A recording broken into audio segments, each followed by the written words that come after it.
বাংলাদেশ থেকে অর্থ পাচার করে বিভিন্ন দেশে গড়ে তোলা প্রায় 40,000 কোটি টাকার সম্পদের সন্ধান পেয়েছে জাতীয় রাজস্ব বোর্ড এনবিআর এর কেন্দ্রীয় গোয়েন্দা সেল সিআইসি।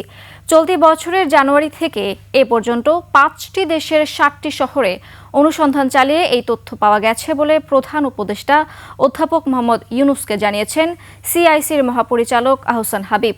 মেহেদী হাসানের রিপোর্ট। হাসিনা আমলে বছরে গড়ে $16 বিলিয়ন বিদেশে পাচারের কথা জানিয়েছিল অন্তর্বর্তী সরকার গঠিত শ্বেতপত্র প্রণয়ন কমিটি। এসব অর্থ কোথায় গেছে তা জানতে পৃথিবীর 5টি দেশের 7টি শহরে অনুসন্ধান চালায় এনবিআর এর কেন্দ্রীয় গোয়েন্দা সেল সিআইসি।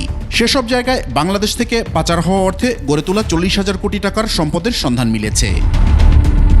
আপনার প্রিয় কাপড়ের যত্নে এলো এনজাইম সমৃদ্ধ Arik silver wash detergent powder 500 গ্রাম মাত্র 70 টাকা। প্রিমার্ক।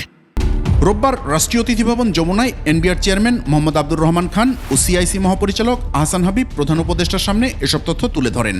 পরে প্রধান উপদেষ্টার প্রেস উইংয়ের সংবাদ বিজ্ঞপ্তিতে এসব তথ্য জানানো হয়। বিজ্ঞপ্তিতে আরও জানানো হয় 9টি দেশের 352টি পাসপোর্টের সন্ধান মিলেছে, যেগুলো টাকার বিনিময়ে অর্জন করেছে কিছু বাংলাদেশি। দেশগুলো হচ্ছে Antigua and Barbuda, Austria, Dominica, Grenada, Saint Kitts and Nevis, North Macedonia, Malta, Saint Lucia ও তুরস্ক।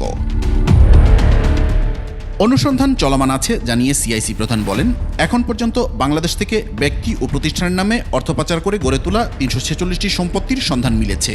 এসব সম্পত্তি বাজেয়াপ্ত করে বাংলাদেশের অনুকূলে নিয়ে আসার জন্য এবং অর্থ পাচারের সঙ্গে জড়িত ব্যক্তিদের সাজা নিশ্চিত করতে কাজ চলছে। 6টির অধিক আন্তর্জাতিক সংস্থা এই প্রক্রিয়ায় বাংলাদেশকে সহযোগিতা করছে। এখন পর্যন্ত যা তথ্য মিলেছে তাকে টপ অব দ্য আইসবার্গ বলেও উল্লেখ করেছে সিআইসি।